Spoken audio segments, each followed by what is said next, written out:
Now we're going to talk about solving rational inequalities. So inequalities where we have a rational function. And you'll notice it's similar to solving polynomial inequalities that you've already solved in the last unit. So the first step, just like polynomials, is if necessary, write everything to one side. The second step is to find any x-intercepts and vertical asymptotes.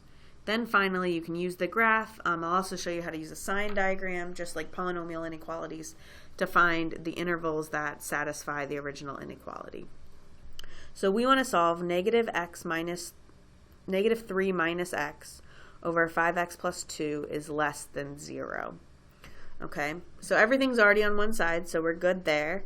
Remember, x-intercepts are going to be where the numerator is equal to 0. So here if we add x to both sides, we get, -3 equals x. So we'd have -3, 0 as our x-intercept. And then our vertical asymptotes happen when the denominator is 0. So we'd have 5x equals -2. So x equals -2/5.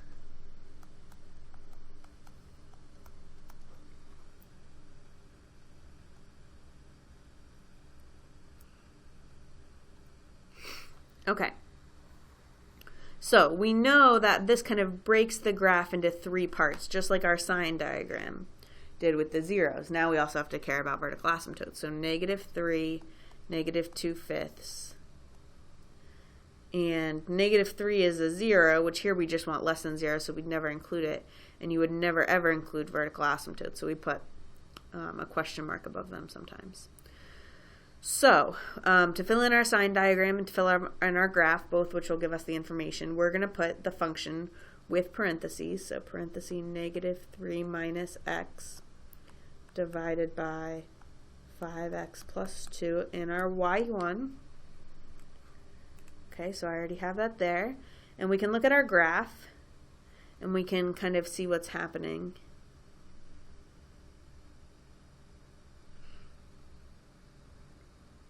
And we want to know, when is it less than 0? Now that's the same thing as asking, when is it below the x-axis?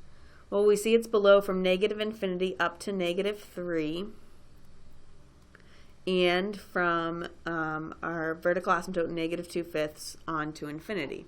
So that will be our solution. Now, you can also tell by our sign diagram, remember we want to test points. So if we go to our table and we test something less than -3, say -4, we see it's negative. And we want things that are negative since we're talking about less than 0. Then we could test something between -3 and -2/5, so something like -2, and there it's positive.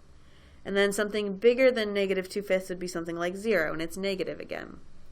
So we want the intervals for our solution where it's negative. Okay, so our solution, like we talked about before, will be from -infinity to -3 and from -2/5 to infinity.